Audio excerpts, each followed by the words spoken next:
Señoras y señores, buenos días, buenas tardes y buenas noches. Bienvenidos a Críticas con Café. Un poco tarde porque andábamos despidiendo a Erlinda Bobadilla. ¿Qué tal? No, hombre, son grandes. Perteneces a los torones, tú. A los torones. ¿Ah? Porque se fue la torona. Y lo peor, ¿sabes qué? Es que lo llevaron en un avión blanco, dice matrícula N366, dice. FM, el número de la bestia. ¿Te parece? ¿Qué te parece? Mira, la gente come.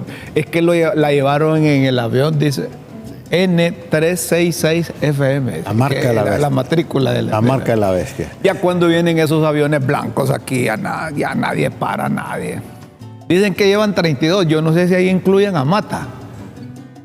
¿Te acordás de Mata? Ramón Mata Ballesteros o Ramón Mata del Pozo, que allá por el 85, 86. 86, 87, no me acuerdo. Dime, ¿y esta dama? La llevaron. ¿Y esta dama? Le decían la torona allá porque los toros parece que son los jefes. Sí. Y es pero que uno no cree que una mujer puede andar metida en esa vaina. Es que mira como alguien ha dicho el mundo de la droga, como el de la corrupción, que son como gemelos.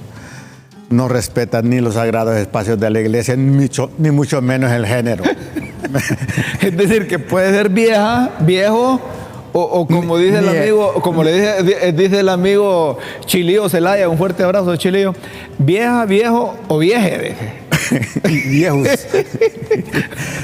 Como alguien ha dicho también que realmente es como esto de la droga y la corrupción es un fenómeno casi con un sentido de omnipresencia, ¿verdad? Y decía un amigo mío, un vecino, mire Rómulo, la droga y la corrupción no es para gente inteligente. Muy bien. Ajá. ¿Cómo así, Leo? Es que a cualquier ignorante y bruto lo agarran, lo meten. Entonces ya empiezo a hacer relación y digo, con razón, este tiene caminado de dundo. De toronjo. ¿Sí? Sí, este al caminar se le salen los papos, porque vos miras un montón. Bueno, mira el Chapo, cuando hablaba el Chapo Guzmán. Bueno, no tenía nivel de académico, nada. No, pero es que mira, es que ese mundillo me hace recordar a mí una de las colonias aquí, que el toro estaba preso y la torona era la mujer. Y la torona era la directora del colegio. La comandante. La directora del colegio metida en la cosa. ¿Qué te parece? Y uno cuando pasa platicando con gente no sabe con quién está platicando. No. Por eso cuando usted encuentra ahí solo, adiós, saludos, y no se pare ahí porque de repente está con un torón. Sí. O con una torona, porque usted no sabe en qué anda metido. Aquí hay un montón de gente que anda bien trajeadita, bien así, y que solo anda en las reuniones esas que dicen los muchachos. ¿Cómo es que dicen los muchachos? Son reuniones de las highlights. Sí, entonces, pero que andan metidos también en esa cosa. El mundo, ¿verdad? Si no tuviésemos a los Estados Unidos, aquí tendríamos 32 torones, que dicen que es la número 32, la señora esta. No haríamos nada. Ahí estaríamos. Aquí no se estarían viendo acciones de reducir esa actividad. No se estarían viendo, sino que dejaran a su albedrío, o como decía aquel candidato designado presidencial, Salvita decía, hay que legalizar, hay que generar empleo sembrando marihuana o para fines médicos. Dice, no, esas cosas no, hay que generar empleo rellenando los baches, hombre. Mira, Rómulo, mejorando las carreteras. Ese es un mundo oscuro. Es un mundo oscuro, claro. Un mundo oscuro que te parece con mi camisa. Con el permiso de los negros. Sí, claro, claro. No, pero mira, yo le pregunté a un fiscal, ¿verdad? Que ¿de los buenos o de los malos? De los buenos, pero ya tiempos, hace como unos 10 años, ¿sí? Le pregunté, ¿y realmente el Estado de Honduras está interesado en combatir la droga? Sí. No, hombre, me dice, aquí no hay ningún interés de combatir eso. Y no tiene poder para combatir el mundo de la droga, Guillermo. Los esfuerzos que se hacen es con el acompañamiento de otras instancias internacionales. Sí, porque ¿cómo? Pues? Es que ¿Cómo vas a combatir me decía, si no tenés el recurso? La pregunta aquí en Honduras no es quién está metido en ese mundo, sino quién no está metido, Guillermo. Así me dijo. A papo. Imagínate. Así. Porque como hay gente con apariencia de honorabilidad, y el que está metido en ese mundo es encantador y finge demencia, ¿verdad? Ajá. Es encantador y finge demencia. Entonces es un mundo gris, mundo de tinieblas, ¿verdad?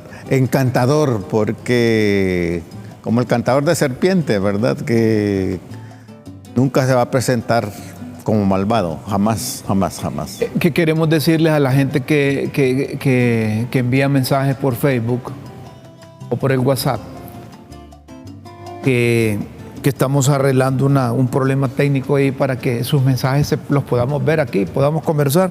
Entró un mensaje, vea que no solo yo envío mensajes mientras tú conduces el programa o por Facebook, si no está de más sería bueno que le dieras una leidita a uno que otro mensaje que enviamos tus seguidores para que haya interacción que haría más ameno el programa. Tiene toda la razón. Es que ustedes, par de viejos, son aburridos, dice otro. No nos sentiríamos, nosotros no nos sentiríamos ignorados. Mi aprecio y estima, amigos. Saludos.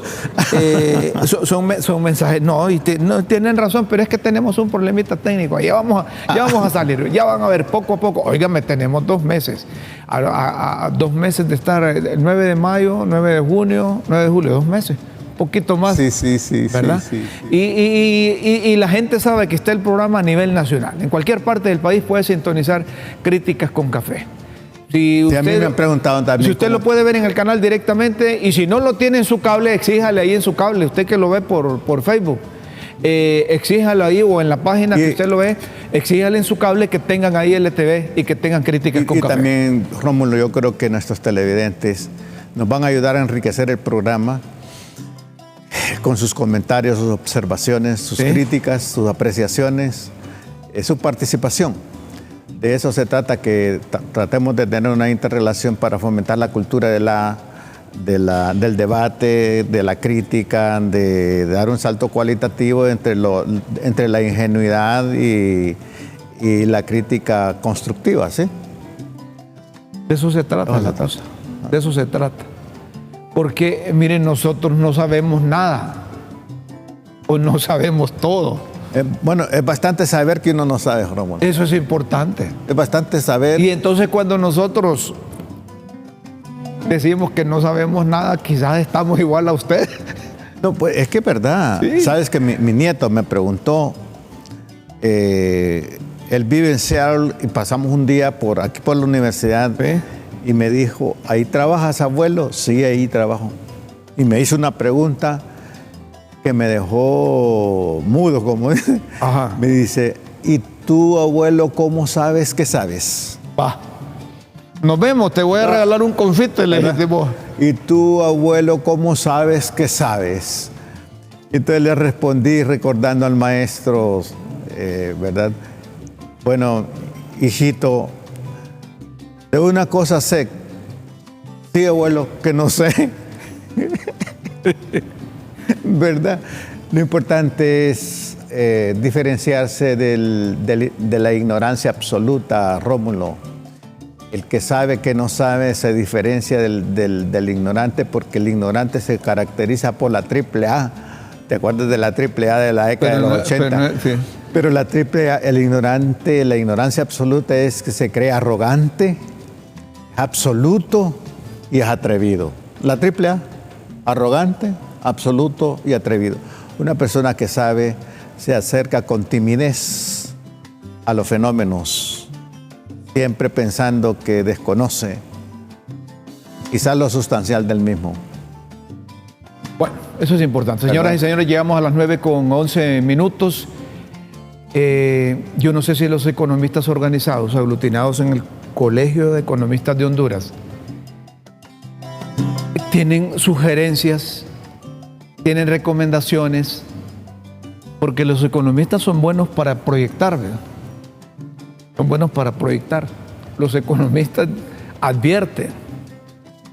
Pero en pleno siglo XXI, yo quiero retrotraerme a lo que pasaba ya en la década de los 60, 70, que habían posiciones de las organizaciones legalmente constituidas frente a los fenómenos, frente a los problemas del país. Nacionales e internacionales. Correcto. ¿Verdad? Y entonces yo escuchaba una universidad, cómo la añoramos, que se respetaba la posición del alma mater. Los colegios profesionales se respetaban por sus puntos de vista. Cuando había problemas del bosque, problemas de la fauna, de la flora, de la naturaleza, aparecían los colegios profesionales oficial. Y decían, mire, lo que debemos hacer es esto y esto y esto y esto. Recomendamos al gobierno de la República que haga esto, y era una palabra muy tomada en cuenta. Claro, la academia. La academia. ¿Verdad? Pero hoy vemos que las opiniones son así alejadas, separadas, casi aisladas. Y otras como que no se sienten con la suficiente capacidad de decirle a quien conduce la nave, mire, está mal orientada. Es que la universidad está como en un encierro pandémico, Rómulo. ¿Sí? Porque la pandemia la arrinconó. ¿Sí? Pero, ¿vos crees que es efecto de la pandemia? No, ¿qué es efecto de la pandemia? No, es una figura que estoy usando, la verdad. Fíjense que nosotros, cuando nosotros no sabemos nada de economía, de macroeconomía, de las variables. Por eso buscamos a los que sí saben. Entonces consultamos a los que saben. A los que sí saben. Y necesitamos de la participación de ellos, porque si son profesionales, se dedican a eso y pueden oportunamente orientar. Es decir, un economista. Dar luz. Un economista para nosotros es el médico de la economía. Claro. Como el médico es para la salud del pueblo. Del paciente. Sí, que la economía es la administración de la casa pequeña, pues. Así es. ¿Verdad? Y aquí los economistas serían los que nos indican cómo debemos administrar los recursos de esta casa que se llama Honduras. Sí hay una diferencia, entiendo yo, entre esta administración y la administración anterior. Que la administración anterior no tenía economistas ahí. Había un gabinete económico que no tenía economistas. No sé si estoy equivocado, pero aquí está don Elmis Cárdenas, él es el presidente del Colegio de Economistas de Honduras. Destacado maestro. De entrada le pregunto. Buen día, Raúl.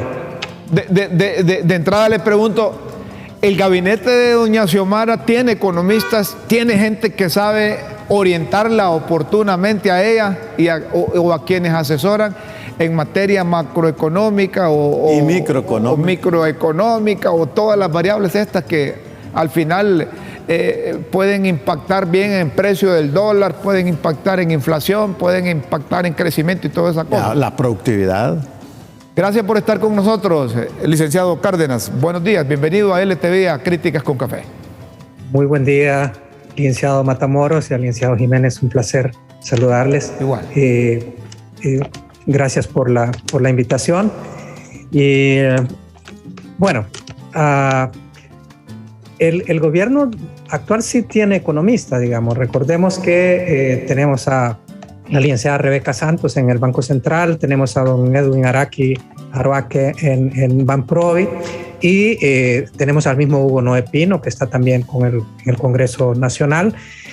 Si bien es cierto, usualmente ha habido propiamente un gabinete y un coordinador de gabinete. Ahora no existe esa figura definitivamente, y sabemos que generalmente lo integran el Banco Central, la Secretaría de Finanzas y en este caso también otra gente del SAR, y ha habido un coordinador. Digamos, quizás ahora no tenemos un coordinador como tal, pero sí hay economistas dentro de del gobierno, digamos, aunque algunas instituciones claves como finanzas y otros tienen otros perfiles en este momento. Pero sí, con lo que comentaban ustedes, sí, cabrá decir que realmente lo que ocurre en situaciones así más complicadas, donde se nota más que realmente como economistas tenemos el conocimiento y podemos hacer recomendaciones, pero no tenemos propiamente así tampoco una varita mágica, ¿no? La economía es una ciencia social y dependemos de cómo reaccionen los agentes económicos en su toma de decisiones, aunque sí la teoría nos da orientaciones generales de qué puede pasar o cómo poder reaccionar ante determinadas circunstancias. Correcto. El médico dice, el médico general, el experto en medicina, dice, dependiendo del diagnóstico va a depender la medicina. Y entonces para nosotros, ustedes son doctores en economía, conocen el tema, entonces ¿cuál es el diagnóstico, el padecimiento de la economía hondureña? Y ahí viene la pregunta que es la que nos debe interesar a todos y ustedes creo que deben de tener respuesta. ¿Cuál es la receta de la medicina en este momento? Alternativa. ¿Sí? Mire, recordemos que la economía hondureña es bastante dependiente de la economía internacional. Ese es un primer elemento que tenemos varios mecanismos de transmisión por los cuales nos impacta. Ya vimos que dependemos fuertemente de las remesas, dependemos de la relación con Estados Unidos en cuanto a nuestras exportaciones e importaciones, y la circunstancia internacional ha estado bastante difícil con el tema de la pandemia y los fenómenos meteorológicos que ustedes mismos mencionaban antes. Con eso se nos agrava con la guerra en Ucrania, con todo el incremento en los precios de combustibles, precios de fertilizantes. Por eso se habla en que un buen componente de la inflación es importada.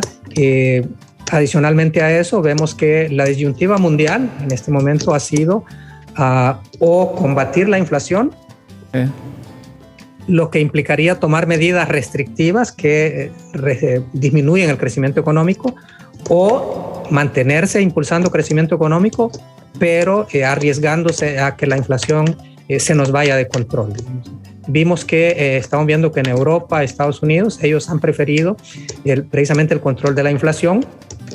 Las perspectivas de crecimiento en los mismos Estados Unidos han venido hacia la baja.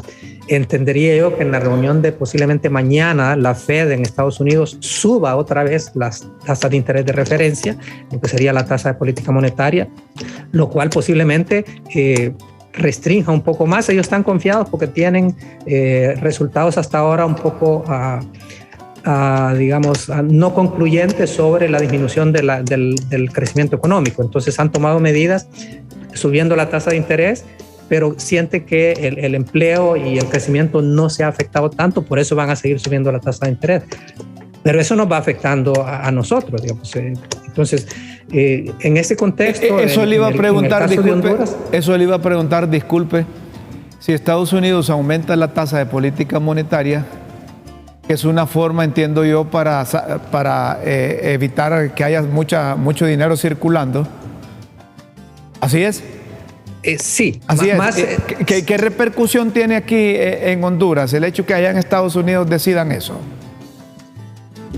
Mire, de todas maneras nos va a servir el tema para Honduras, pero subir la tasa de oficial lo que hace es encarecer el crédito, precisamente para que disminuya la demanda de crédito para consumo, pero también desafortunadamente disminuye el crédito para inversión y para otros elementos importantes para la economía, pero le quita presión a la economía. Y de esa manera, si hay menos demanda de crédito, hay menos dinero también en circulación, y eso entonces quita un poco presiones por el lado de la demanda, que es lo que está presionando el tema de la inflación. ¿Cómo se relaciona con nosotros? Porque las tasas de interés, en el caso nuestro para financiamiento, generalmente a nivel internacional, están basadas en una tasa base, que generalmente son dos: la tasa Prime de Nueva York y la tasa LIBOR de los mercados interbancarios de Londres. Correcto. Entonces, Nuestra deuda externa, por ejemplo, la deuda externa del mundo para nuestros países está determinada como una tasa base, que puede ser la Prime de Nueva York o la LIBOR de Inglaterra, más un riesgo país.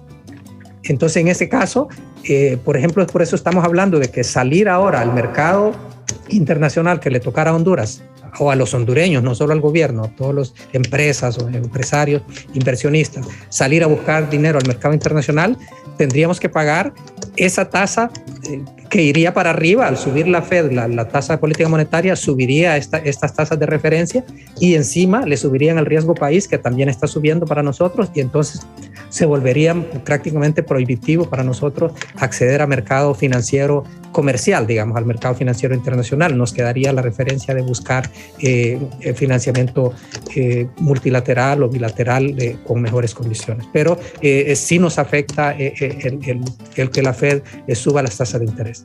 Sí. Aquí viene una pregunta que casi no le gusta a los economistas y a nosotros nos gusta hacerla porque acaso sabemos de esas cosas, pues. Don Elmer, si usted fuese presidente ahorita, presidente de la República, ¿qué haría para evitar lo que advierten algunas calificadoras de riesgo país? ¿Qué haría en este momento?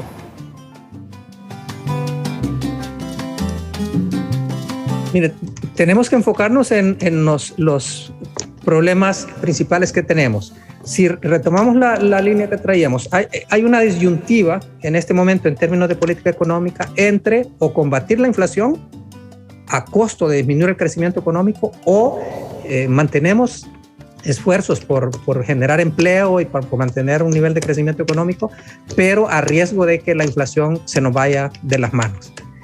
En este caso, Estados Unidos, Europa, ellos están priorizando la inflación. Por eso están tomando estas medidas, aun cuando les implique bajar tasas de crecimiento, que incluso se habla de que están en alguna medida rozando o teniendo riesgos de una estanflación, es decir, un estancamiento económico o un decrecimiento económico para todavía con algo de inflación.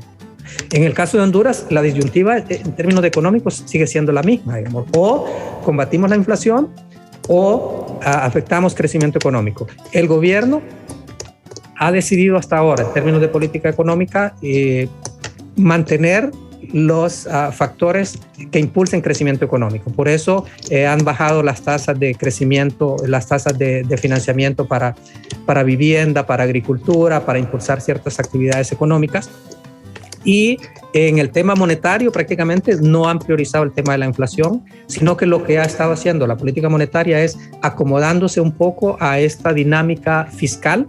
Recordemos que desde el punto de vista del gobierno aumentaron el presupuesto de 308.000 millones a 360.000 millones, están financiándose con recursos del Banco Central y con recursos de facilidades que otorgó el Fondo Monetario Internacional. Entonces le están impulsando más a mantener crecimiento económico. Pero el costo es el tema inflacionario. Lo que ha estado haciendo el Banco Central es básicamente absorbiendo dinero, es decir, retirando dinero de la economía a través de colocaciones de bonos y más o menos tratar de generar espacio fiscal, decimos los economistas, para que ese incremento del gasto público se dé.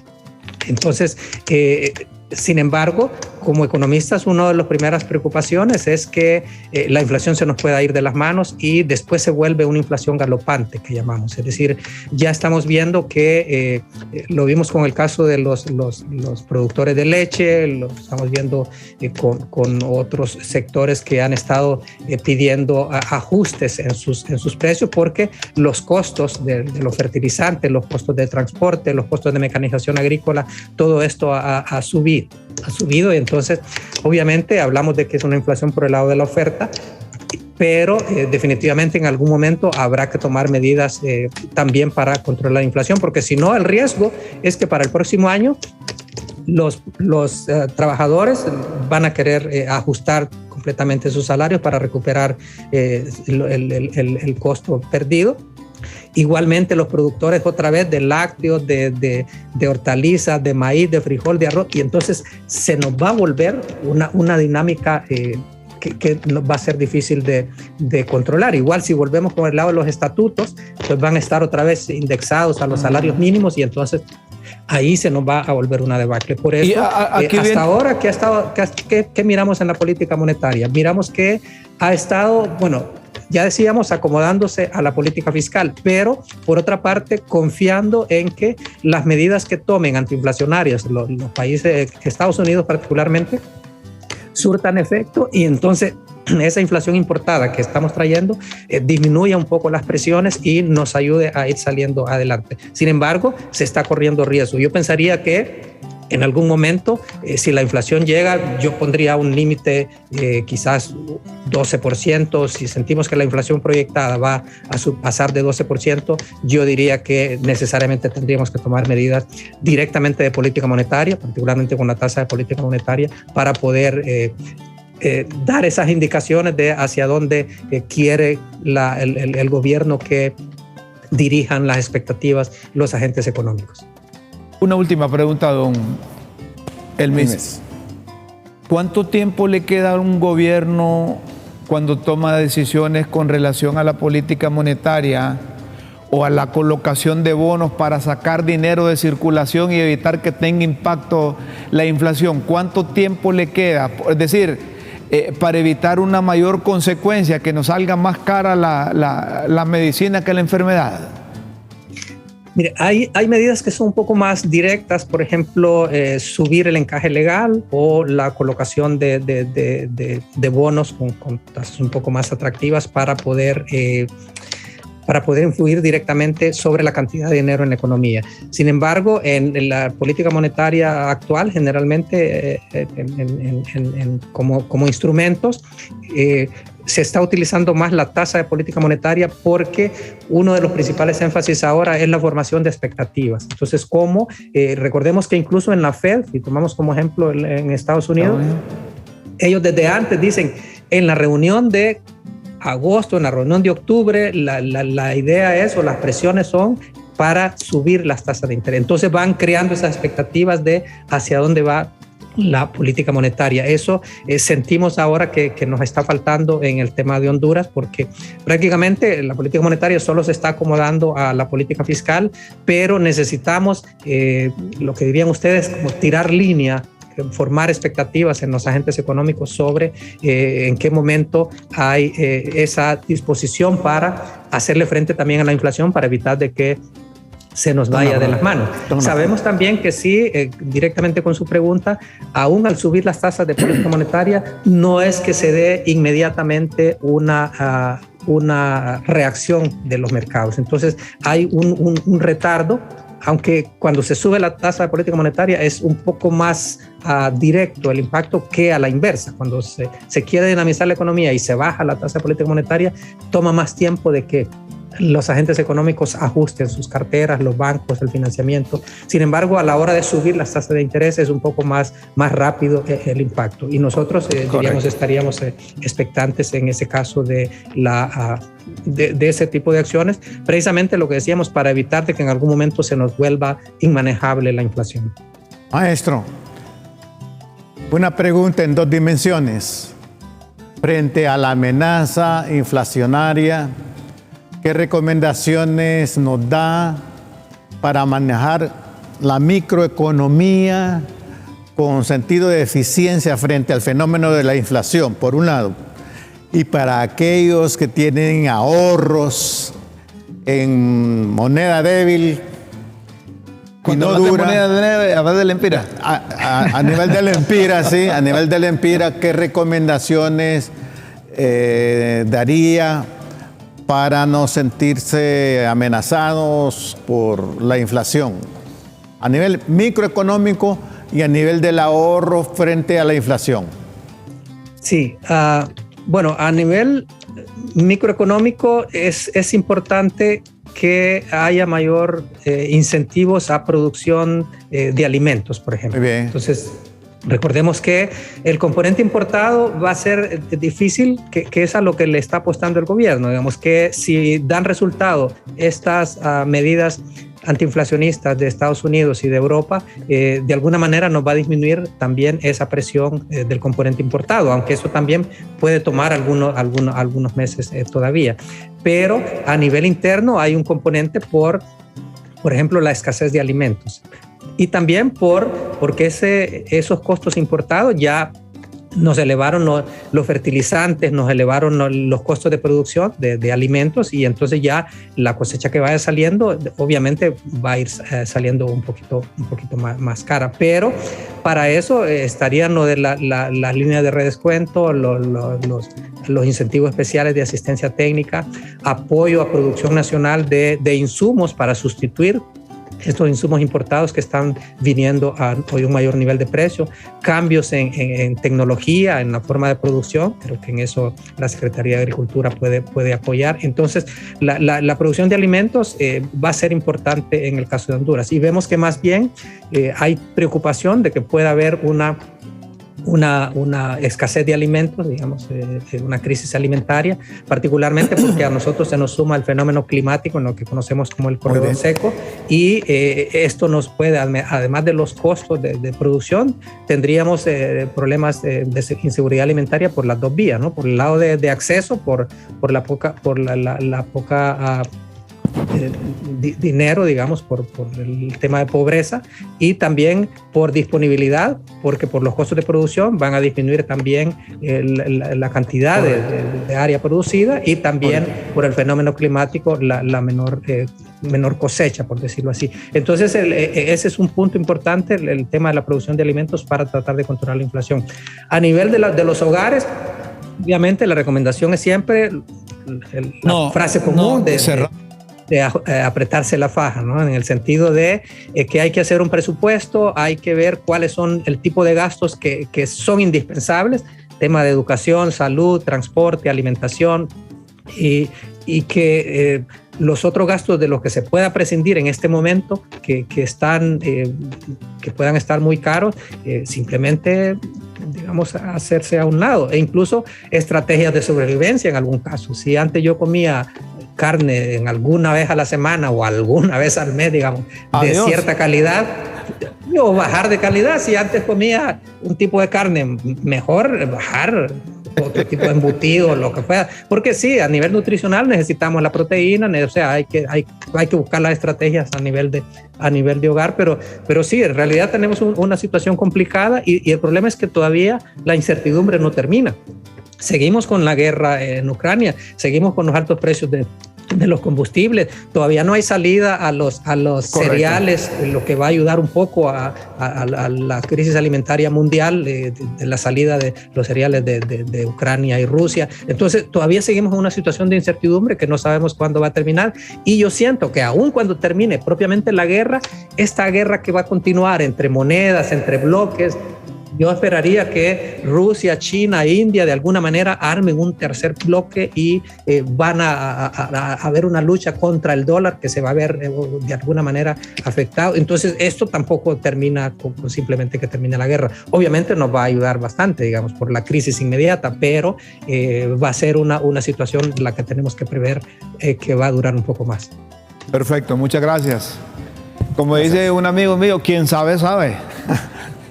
Por eso. Y nos enseña. Muchas gracias, don Elmis Cárdenas, presidente del Colegio de Economistas de Honduras. Gracias por estas orientaciones, estas advertencias, estas proyecciones. Él fue mi maestra de microeconomía. Y estas recomendaciones. Sí. Muy bueno, muy bueno. Seguimos en informaciones aquí en LTV, Críticas con Café. En estos instantes, la compañera Wendy Aguilar se encuentra en Medicina Forense, el departamento dependiente del Ministerio Público. Ha llegado la ex primera dama, le están practicando examen a Rosa Elena. ¿De qué se trata, Wendy? Adelante, buenos días. Atender a sus hijos, cuidar a sus hijos. Entonces... Efectivamente, compañeros, en el estudio me encuentro aquí en compañía, somos varios los medios de comunicación que estamos aquí en este momento.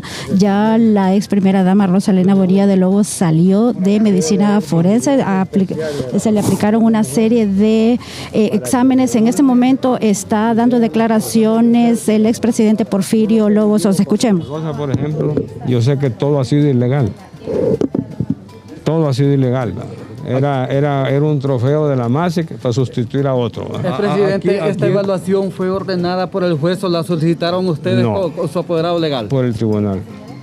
Ordenada por el tribunal. ¿Tienen la fe de que este dictamen sea analizado perfectamente por el tribunal y que realmente dé el visto bueno que ustedes necesitan? Claro, o sea, el medicina forense da su dictamen. Lógicamente ellos lo hacen de manera profesional, no hablan nada con uno. Y de acuerdo a eso, el tribunal pues tomará su decisión. ¿Agrava más la situación el hecho de que se hayan denegado las medidas del presidente que solicitaron? Mire, es que es un tema, hay mucho que hacer. Y si hay un tema que realmente debe ponerle mucha atención es el tema de la mujer.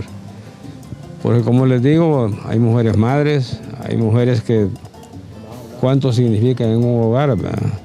Y entonces, si no se, muchas mujeres están ahí simplemente porque para configurar el delito ocupaban otro. Presidente, y esa es la mujer. Es momento preciso, presidente, para que todas estas asociaciones de mujeres vayan a PNFAS y vayan a todos estos sectores donde hay privadas de libertad del sexo femenino. Yo le decía a don Pedro Joaquín Amador, que ha sido muy activo en este tema, y no es cierto que no tiene por qué meterse, eso no es cierto.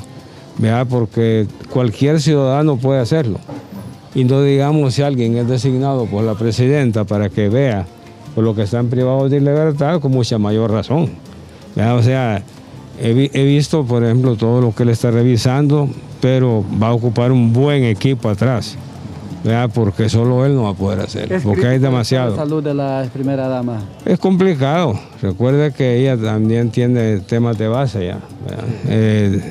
El hecho de que la volvieran a meter sin ser aún sentenciada y una sentencia firme porque había que haber ido a casación, pero bueno, ni modo, estas cosas. Incluyendo los temas de inseguridad en los que puede estar pasando la ex primera dama, presidente Lobo. Mire, la verdad que ellas están ahí, no tengo ningún temor en ese sentido, porque en lo que ella está ahí, en el lugar que ellos están ahí, tienen muy buena relación todas ellas, se llevan bien, se ayudan. Bien, declaraciones del expresidente Porfirio Lobo Sosa en relación a esta situación que está padeciendo, pues, que está pasando su familia. Recapitulando, a las 7 de la mañana ingresó la ex primera dama Rosalena Bonilla de Lobo en compañía de su esposo, de una de sus apoderadas legales, para aplicarse exámenes minuciosos, psicométricos, psicológicos y físicos. El resultado, bueno, se estará dando dentro de unas 2 semanas aproximadamente. Esto es lo que le podemos informar a esta hora del día, lo que sucede aquí, o lo que sucedió más bien en las oficinas de medicina forense. Con estas imágenes y con estas declaraciones, nosotros retornamos a los estudios de Críticas con Café, pero antes, vámonos a una pausa comercial.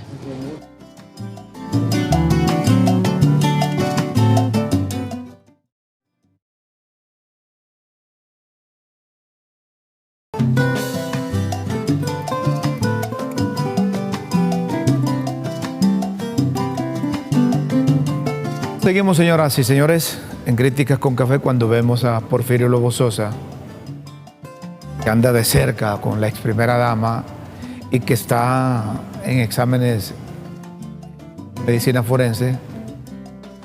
Comentamos con Guillermo aquí qué camino el que le ha tocado recorrer al expresidente Porfirio Lobo Sosa. Mira, realmente rescato 3 cosas, así rápido, de esta conducta de Pepe Lobo.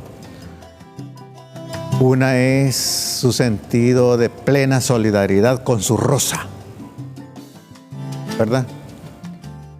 2, el temple que tiene Pepe para hacerle frente a estas amenazas de vida, a estos golpes. Es que pienso en esa figura del hacha o del machete que dice los campesinos que afilan el machete, dice, está templado, es decir, que no tiene doblez frente a un golpe. en ese sentido, Pepe también nos está enseñando cómo manejar las crisis.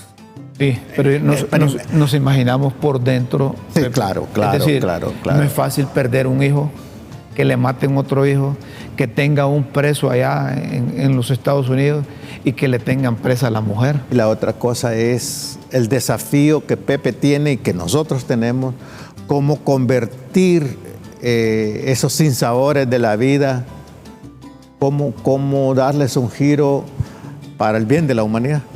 ¿Cómo darles un giro? Claro. ¿Verdad? Y te imaginas el impacto no solo psicológico, sino que el impacto de salud que tiene en el ser humano. Claro. Situaciones como estas. ¿Cómo Pepe ha soportado eso? Y que lo que está viviendo Pepe es expresión de una sociedad enferma. Es correcto. Una sociedad Somos una sociedad enferma, porque mira lo que te vamos a poner ahorita. Y uno se pregunta, ¿qué pasa en la juventud hondureña? No hay orientación, no hay formación, no hay valores. Estamos perdiendo la juventud. Está de por medio el alcohol, la droga.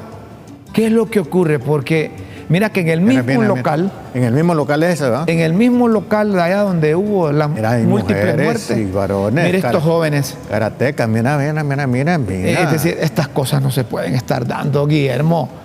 Estamos perdiendo la juventud y la estamos perdiendo porque los tatas no están cerca. Ahí los tatas están perdiendo a sus hijos. No es que estos son muchachitos, hijos de papi y mami, que tienen todo lo necesario a nivel económico, pero no tienen amor, no tienen cuidado, no tienen orientación. No tienen comprensión. No, mira, eso que están consumiendo ellos, no les cuesta a ellos, les cuesta a los viejos. Es decir, ¿qué estamos haciendo para que esta gente, estos jóvenes, estos adolescentes de hoy cambien? ¿Qué programas hay en las escuelas privadas, en las escuelas bilingües? ¿Qué programas hay en el gobierno para evitar que tengamos consecuencias como estas? Que los hipotes se van a meter a locales nocturnos y no necesariamente van a disfrutar de la música. Mira, se han hecho estudios, Rómulo, así a nivel sociológico, que una sociedad con una generación así débil, porque esa es una generación débil, no echa músculo, no echa fortalezas internas. Una generación así está pronosticando para tener una sociedad débil. Estamos débil. Así como proyectamos económicamente que el país puede caer en esto, estamos proyectando en el estado de salud y la condición social del hondureño que tenemos problemas y que vamos a tener mayores consecuencias. Y en consecuencia, Rómulo, quizás modestia aparte, como te tocó a ti y a mí, que representamos una muestra de lucha en el país, que todo nos costó. De 9 años para acá trabajamos. Que no nos regalaron nada. Que no nos regalaron nada. Entonces, ya para nosotros todo es ganancia. Entonces, se han hecho estudios, Rómulo, que cuando hay una sociedad que pasa crisis, que presiones económicas y que lucha desde la infancia la gente, crea una sociedad fuerte. Pero aquí estamos con... ¿Aquí quién falla? Creo que hay varias variables. No, pero en principal... esencia, yo creo, bueno, el hogar, Rómulo.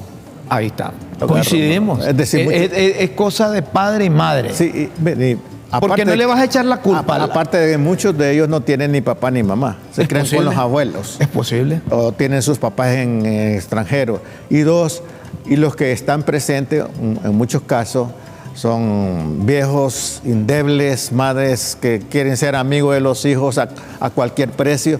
Y no hay que olvidarse que uno puede ser amigo de los hijos, pero el primer papel no es ser amigo del hijo, es ser papá. Y el papá orienta, dirige. ¿Sabes qué me gustaría a mí? Que un tata de uno de estos hipotes tuviese el valor de salir aquí en Críticas con Café. Invitamos. Aquí en un medio de comunicación y que nos exteriorice lo que realmente siente al ver todo el sacrificio, si es que lo hizo, si no le costó, es otra cosa. Pero todo el sacrificio físico, moral, intelectual, económico que hizo para invertirlo en ese cipote y cuál es el resultado. Que hay viejos que dicen así, ¿verdad? Es que yo le doy a mis hijos lo que yo nunca tuve. ¡Qué galán! Qué bueno, como él no tuvo marihuana, le va a dar marihuana. Todo lo como que él pida. no tuvo coca, le va a dar Pierden coca. autoridad moral frente a los hijos. Sí. Y yo quiero entender que la sociedad no está así como este grupo de muchachos. No, pero esa es una muestra. Esa es una muestra. Vos querés entender que no y no querés aceptar, pero esa es una muestra. Esa es una muestra. Pero yo estoy seguro que hay un alto porcentaje de los hondureños que todavía pensamos en función de los valores morales. Claro que sí, claro. De los valores éticos, principios. de los principios, de la orientación. Y que sentimos orgullo en la formación y orientación que nos dieron nuestros viejos. Sí, por supuesto. ¿Sí o no? Y le pido a nuestra generación, que ya somos abuelos, como dicen los chinos. Son bisabuelos, yo todavía. Como dicen los chinos, uno solo sabe que es buen papá cuando es buen abuelo. Cuando es buen abuelo. Es decir, si esa generación continúa los principios y valores. O cuando el hijo te dice, a mí, ¿por qué no me atendiste así? Ah, porque fuimos yuca. Es que con vos yo era yuca. Pero miren, los tatas deben de preocuparse por los valores internos, por el valor moral, ético de los hijos. Dejen lo material no le va a servir. Mírenlo. No le va a servir. Karateca, según ellos. Mira que la muchacha cómo andaría cruzada, cruzada que no pudo ni quedó en el levantar. piso, mira. No. Cambiamos de tema ahí. Tienen que andar arriba, Rómulo. Están conectados al satélite. Están conectados a otro satélite. En el centro cívico gubernamental, ahí hay varias instituciones. Y cuando alguien va a protestar contra alguien, tiene que cerrar el otro. Ahí es desastre. Porque cierran otras oficinas. Se toman un lado y cierran todo. Ayer la gente estaba desesperada porque los empleados de Undutel se les ha metido entre ceja y ceja que corran a la ministra de Trabajo.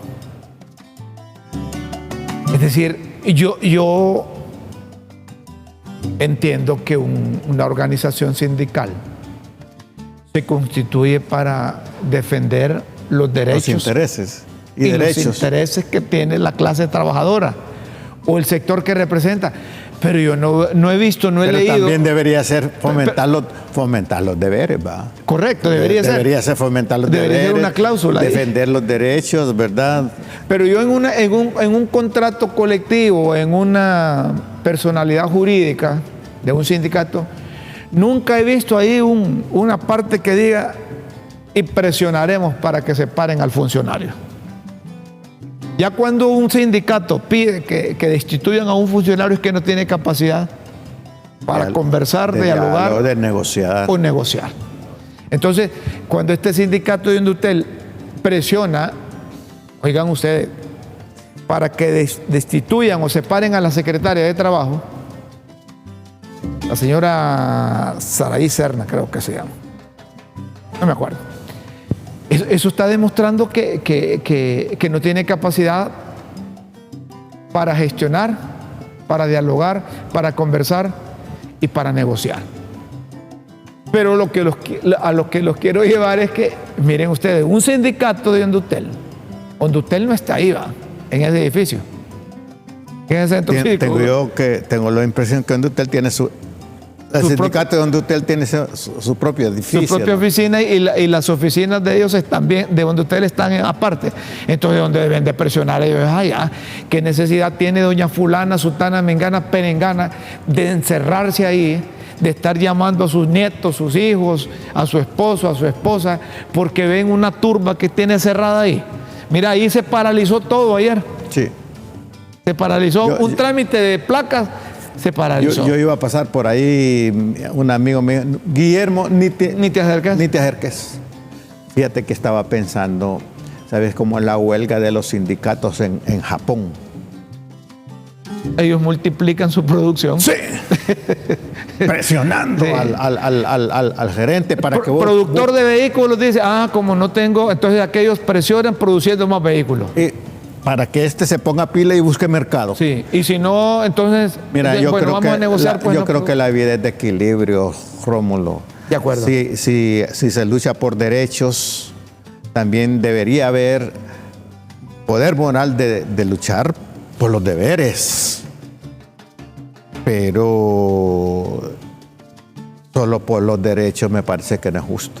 Hay un montón de sindicalistas que hicieron su vida, algunos ya murieron dedicándose a eso. No estamos en contra de los sindicatos. No, creo que es necesario. Estamos en contra de los derechos y de los deberes. Como dice Guillermo, el equilibrio debe existir entre las partes. Otro tema antes de terminar, vienen de nuevo los médicos cubanos. Entiendo que sí. Los médicos cubanos. Las brigadas médicas cubanas, escribió esta señora Claudia Idania Godoy, no la conozco, pero Claudia Idania Godoy, ¿y eso qué tiene que ver ahí? ¿Es de los médicos cubanos o de la policía? No. Ahí fue que se le fue el botón ahí. Pero déjame ese de Claudia Idania Godoy, ese tweet, ahí por favor, para que... Nelson, déjanos ahí, correcto. En contra de ellos, pero es que, nada en contra de ellos, pero es que como que me ponga a darle de comer a los hijos de mi vecina y a los míos no. Dice esta señora. Sí. ¿Qué pasó que lo sacas? Hay problemas ahí con el sistema. Se nos meten los chepos y se nos mete la señora Erlinda. Erlinda, ¿no? Entonces, mire. En todo caso, hay... Los médicos es una cubanos, protesta, ¿verdad? Que Claudia... Ahí está, ¿no? Sí, ella protesta y tiene razón cuando dice, mire, contratar médicos cubanos, a ver si resumimos así, teniendo médicos en Honduras, es como darle de comer a los hijos del vecino y no darle de comer a los míos. De nuevo, volvamos al equilibrio. Si aquí en Honduras hay tantos médicos buenos, maravillosos, yo doy fe de ellos, y tienen algunos de ellos 7 meses que no se les paga. Hombre. Eso es injusto, pues. Pero hay para pagarle a los médicos cubanos, a quien yo personalmente respeto mucho. Pero me parece que el equilibrio aquí... Que le paguen a los nuestros, que contraten los nuestros primero. Está bien que hay que contratar a los compañeros médicos cubanos sin dejar de hacer lo otro. Miren, en Honduras nos damos el lujo de ser un país enfermo, tener un cachimbo de médicos sin empleo, y traemos médicos cubanos que no es de regalados, que hay que pagarles. No, es contradictorio. Y creo que se podría, si buscamos el justo medio, el equilibrio, primero hay que pagarle a los médicos de Honduras y después traer los compañeros médicos cubanos para enriquecer conocimiento científico, práctico, tecnológico, la medicina en Honduras, pero también la salud en Honduras, ¿verdad? Doña Chila no vino con el café, dice que le aumentaron el azúcar y ninguno de los dos toma con azúcar el café. Señoras y señores, el señor Volodymyr Zelensky, el presidente de Ucrania, está haciendo reuniones con los presidentes de Centroamérica, recibió a Yamatei.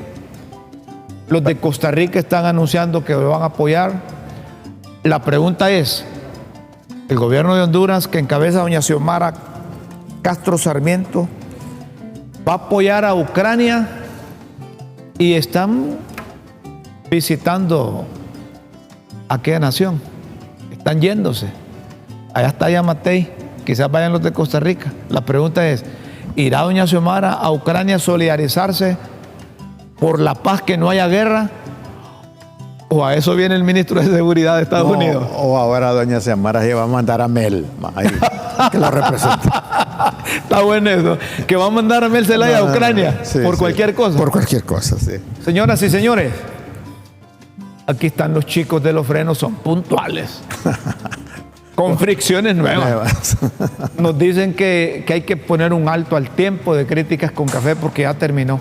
De nuevo, Rómulo, cómo agradecemos a nuestros televidentes que nos acompañan en esta aventura de comunicar críticas con café. Mañana les vamos a poner ahí el número del WhatsApp, podemos interactuar, y el Facebook lo vamos a tener ahí también. Estamos haciendo unos arreglos técnicos para que ustedes puedan interactuar con nosotros, escribir sus opiniones, sus comentarios, o como dice Guillermo, las insultadas también, si nadie es excepto esto.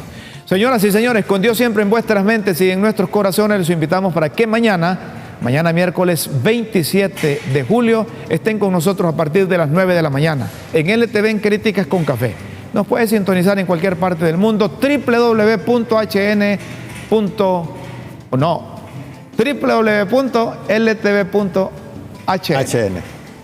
Buenos días. Un abrazo. Buenas tardes y buenas noches.